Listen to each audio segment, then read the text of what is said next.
నమస్తే Telugu film ఫోరంకు welcome. ఎప్పట్లెక్క cinema ముచ్చట్లు కాకుండా ఇప్పుడు మేడారం జాతర జరుగుతున్నది కాబట్టి అసలు ఆ జాతర విశేషాలు ఏంది అనేది తెలుసుకుందాం. ఈ జాతరలో అత్యద్భుతంగా 1 కోటి 2 కోట్లు 3 కోట్ల మందిని అంత చిన్న విలేజ్కి అమ్మలు రప్పించుకోవడానికి గల అత్యద్భుతమైన కారణాలు ఏమున్నాయి, అసలు కొన్ని బయటి ప్రపంచానికి తెలియని ఏవో ఆసక్తికరమైన విషయాలు కొన్ని ఉన్నాయి.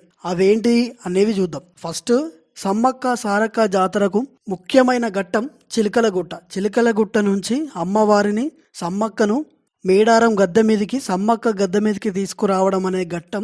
మేడారం జాతర ఆ 4 రోజులో లేదంటే 6, 7, 8 ఆ 8 రోజుల పండుగకు ఒక అత్యద్భుతమైన పెద్ద ఘట్టం.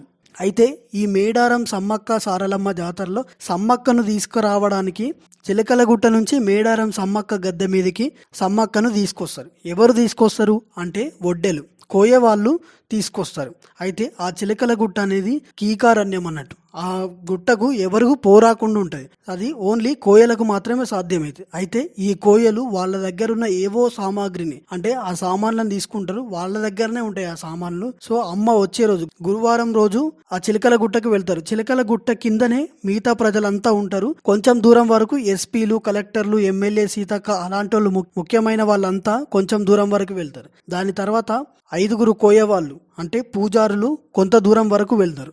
ఓన్లీ ప్రధాన పూజారి మాత్రమే సమ్మక్క ఉండే స్థలానికి వెళ్తాడు. అయితే ఈ సమ్మక్క ఉండే స్థలం అనేది ఇప్పటి వరకు ఎవరికీ తెలియదు. అయితే ఆ గుట్టలలో చిలకల గుట్ట మీద అసలు సమ్మక్క ఎక్కడున్నదనే విషయం ఎవరికీ తెలియదు. ఆ పర్సనల్గా వీళ్ళు 2-3 గంటలు ఎవరికీ తెలియకుండా ప్రధాన పూజారి సమ్మక్కకు పూజలు చేసి సమ్మక్కను పట్టుకొస్తాడు. అయితే సమ్మక్క అంటే ఇక్కడ ఓన్లీ కుంకుమ భరణి. అయితే ఈ కుంకుమ భరణియే ఎందుకు సమ్మక్క అనేది తర్వాత తెలుసుకుందాం. కానీ ఫస్ట్ ఈ సమ్మక్కను కుంకుమ భరణిలో ఉన్న సమ్మక్కను 2 గంటల వరకు ఆయన దగ్గర ఉన్న పర్సనల్ సీక్రెట్ సామాగ్రితోని పూజ చేసి సమ్మక్కను అక్కడి నుంచి చిలకల గుట్టలోని ఒక వెదురు వనం ఉంటదంట. సో అవన్నీ ప్రిడిక్షన్స్. వెదురు వనంలో ఒక గుహలో సమ్మక్క ఉంటదని భక్తుల నమ్మకం. బట్ అది ఎక్కడ ఉంటది అనేది అది ప్రధాన పూజారికి కొంతమంది ముఖ్యమైన కోయలకు తప్ప ఎవరికీ తెలియదు. కొంతమంది చిలకల గుట్ట ఎక్కడానికి ప్రయత్నించారు, కొంతమంది సక్సెస్ కాలేకపోయారు, కొంతమంది కొంచెం దూరం వరకు వెళ్ళి ఈ గుహలోనే ఉన్నది సమ్మక్క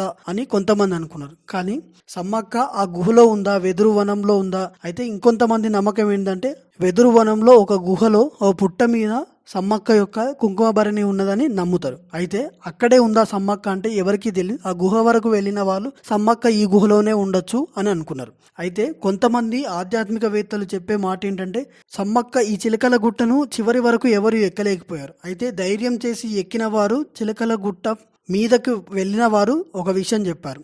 అయితే అక్కడ అష్టాదశ శక్తి పీఠాల్లో ఒకదానికి ఉన్న శక్తి దానికంటే మించిన శక్తి అక్కడ ఉంది. అందుకే ఇన్ని కోట్ల మందిని ఆ శక్తి ఆకర్షిస్తుంది అని ఆధ్యాత్మికవేత్తలు చెప్పడం జరిగింది.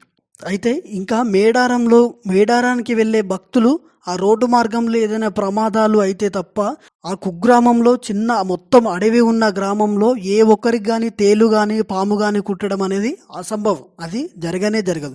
ఎందుకంటే కోయలు జాతర ప్రారంభానికి ముందే దేవతకు పూజలు చేసి కొన్ని మంత్రాలతోని ఆ జీవులను అంటే పాములను, తేళ్లను, విషపురుగులను మొత్తం కట్టడి చేస్తారంట. సో దేవుని ఆజ్ఞతోని సమ్మక్క సారలమ్మల ఆజ్ఞతోని ఆ విషపురుగులు కూడా మనుషుల మీదకి దాడి చేయకుండా దూరంగా పారిపోతాయి అనేది ఒక నమ్మకం. నిజంగా ఇప్పటి వరకు ఏ యాక్సిడెంట్ ద్వారానో మధ్యలో మేడారానికి దూరంగా ఆ ప్రయాణంలో చనిపోయారు మనుషులు తప్ప తేళ్లు పాములు కుట్టడం వల్ల చనిపోయారు మేడారంలో అనేది అసలు లేనే లేదు అని కొంతమంది చెప్పే మాట.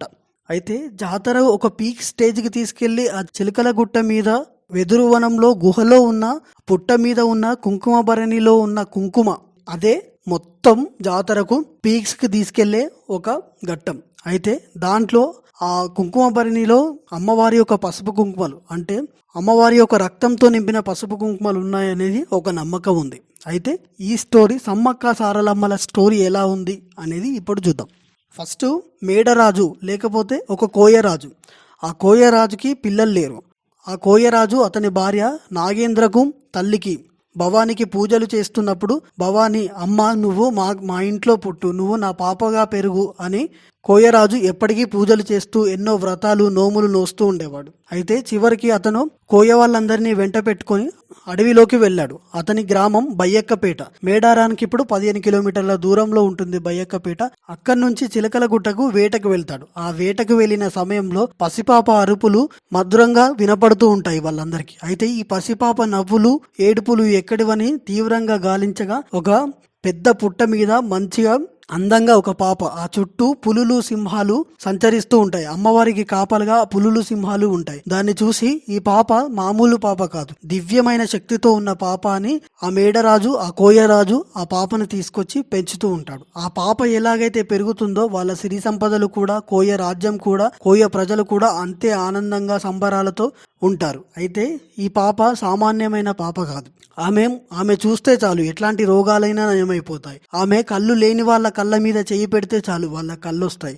ఒక మంచి వైద్యురాలు, ఒక దివ్యమైన అద్భుతమైన శక్తి గల ఈ పాప పెరిగి పెద్దదవుతుంది. అయితే అందరూ పాపను ఒక అద్భుతమైన శక్తి, ఈమె మామూలు పాప కాదు, మామూలు అమ్మాయి కాదు, ఈమె దివ్యత్వంతో కూడిన శక్తి, ఈమె ఒక దేవత అని అనుకుంటారు.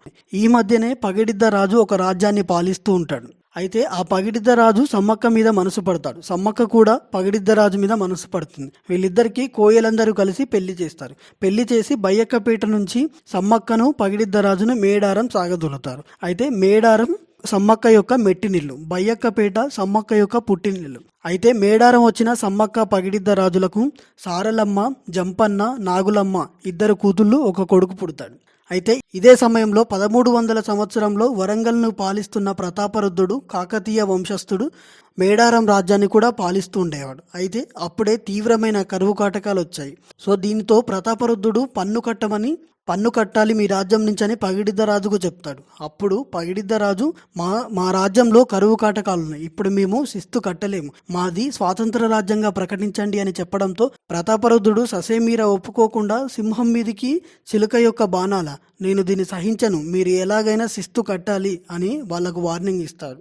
అయితే సమ్మక్క, సారలమ్మ, జంపన్న, నాగులమ్మ, పగిడిద్దరాజు వీళ్ళందరూ కోయలను ఇన్స్పైర్ చేసి ప్రతాపరుద్రుని మీదకి యుద్ధం ప్రకటిస్తాడు. అయితే ప్రతాపరుద్రుడే ముందు వీళ్ళ మీద యుద్ధం ప్రకటిస్తాడు. మీరు శిస్తు కట్టకపోతే నేను మీ రాజ్యాన్ని లేకుండా చేస్తాను అని చెప్పడంతో వీళ్ళు కూడా అదే యుద్ధ రంగానికి వెళ్తారు.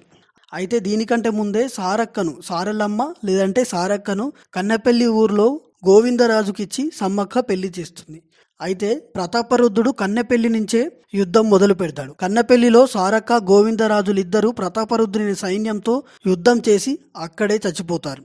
దాని తర్వాత వస్తూ ఉంటే జంపన్న మధ్యలో సంపంగి వాగు దగ్గర వాళ్ళతో యుద్ధం చేస్తాడు. అయితే ఆ వీరోచిత పోరాటంలో యువకుడైన నూనూగు మీసాల యువకుడైన జంపన్న కూడా వాళ్ళ చేతిలో చనిపోతాడు. చనిపోయి సంపంగి వాగులో దూకినప్పుడు ఆయన రక్తం సంపంగి వాగు మొత్తం ఎర్రగా తయారవుతుంది. మొత్తం వాగే రక్తసిక్తమై ఎర్రగా మారుతుంది. దానితోనే అప్పటి నుంచే జంపన్న వాగుగా ఆ పేరుకు సంపంగి వాగు నుంచి జంపన్న వాగు అయింది. అయితే ఇదంతా చూసిన సమ్మక్క సహించలేక ఒక అద్భుతమైన శక్తిలాగా విరుచుకుపడుతుంది. ప్రతాపరుద్రుని సైన్యాన్ని చీల్చి చెండాడుతుంది ఆ సమయంలోనే.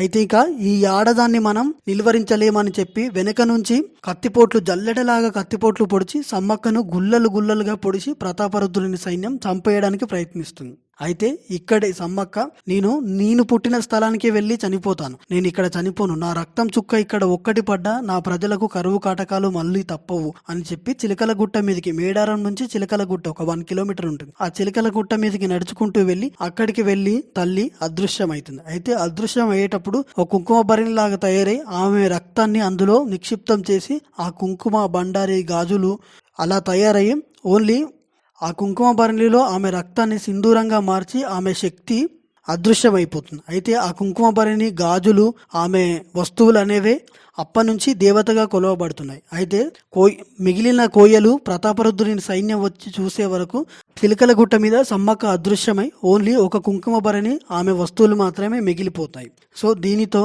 ఆమె ప్రాణత్యాగం చేసి మహాశక్తి అయి గాల్లో కలిసిపోతుంది అని కోయలు మా కోసం ప్రాణత్యాగం చేసింది మహాతల్లి, మహాశక్తి అని అప్పటి నుంచి సమ్మక్కను ఒక మహాశక్తిగా, దేవతగా కొలవడం స్టార్ట్ చేశారు. మానవ రూపంలో ఉన్న ఆ దివ్య శక్తి, మహాశక్తి మానవ రూపంలో ఇమడలేక గాలిలో కలిసిపోయి తన శక్తిని మొత్తం ప్రసరింపజేసింది అనేది ఆధ్యాత్మికవేత్తల మాట. అప్పటి నుంచే మేడారం తల్లులు కొలిసిన వారికి కొంగు బంగారమై తులతూగుతున్నారు. అయితే ఈ మేడారం జాతర ముఖ్యంగా 3 రోజులు సాగుతుంది. మొదటి రోజు కన్నెపల్లి నుంచి సారక్కను, అంటే కన్నపల్లి అనేది సారక్క యొక్క అత్తగారిలు, అక్కడి నుంచి సారక్క గుడి నుంచి అక్కడ ఒక పీఠం ఉంటుంది సారక్కకి. ఆ పీఠంని ప్లస్ వాళ్ళ సీక్రెట్ సామాగ్రి ఉంటుంది. ఆ సామాగ్రిని మొత్తం ఎర్ర గుడ్డలతో చుట్టి ఆ పీఠం, ఇంకా దాని వెనక 2 కుండలు ఉంటాయి. ఆ కుండల్లో అమ్మవారు వాడిన వస్తువులు, లేదంటే అమ్మవారి వస్తువులు, పసుపు, కుంకుమ, గాజులు, మట్టెలు, పుస్తెలు ఇవన్నీ ఉంటాయి. అవన్నిటిని ఆ పీఠంలో భద్రపరిచి ఆ యొక్క సారలమ్మ యొక్క ప్రధాన పూజారి 2 గంటలు సీక్రెట్ గా రహస్యంగా పూజలు చేసి సారలమ్మను కన్నెపల్లి నుంచి మేడారం గద్దెకు తీసుకొస్తాడు. అయితే ఈ మార్గ మధ్యంలో ఆ ప్రధాన పూజారి కూడా ఆడవాళ్ళ వేషం వేసుకుంటాడు. దాని తర్వాత కొండాయి నుంచి గోవిందరాజు గద్దెకు, అంటే మేడారంలో ఉన్న గోవిందరాజు గద్దెకి తీసుకొస్తారు. దాని తర్వాత పునుగొండ నుంచి అదే రోజున పగిడిద్దరాజు గద్దెకు తీసుకొస్తారు. ఇదంతా ఒక రోజులో జరగక 2వ రోజు సమ్మక్కను చిలకలగుట్ట నుంచి తీసుకొస్తారు. అయితే ఇదే క్రమంలో ఆ పూజారులు ఒక్కసారి సమ్మక్కను తమ చేతిలో పట్టుకున్న తర్వాత వాళ్ళు సోయి తప్పుతారంట. అసలు వాళ్ళు ఏం చేస్తారో వాళ్ళకే తెలియదంట. సమ్మక్కను మళ్ళీ గద్దె మీద ప్రతిష్ఠించి ఇంటికి వచ్చిన తర్వాత పూజా మందిరానికి వెళ్ళిన తర్వాత కూడా వాళ్ళకు ఇంకా సోయి రాకుండా ఉంటుందట. అంటే ఆ మహిమ ఎలాంటిదో చూడండి.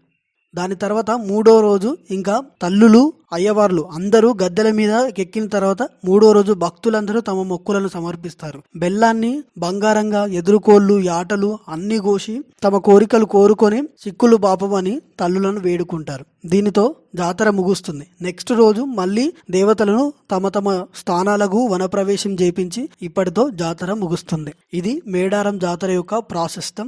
కొన్ని దాగి ఉన్న విషయాలు అది నేను తెలుసుకున్నాయి.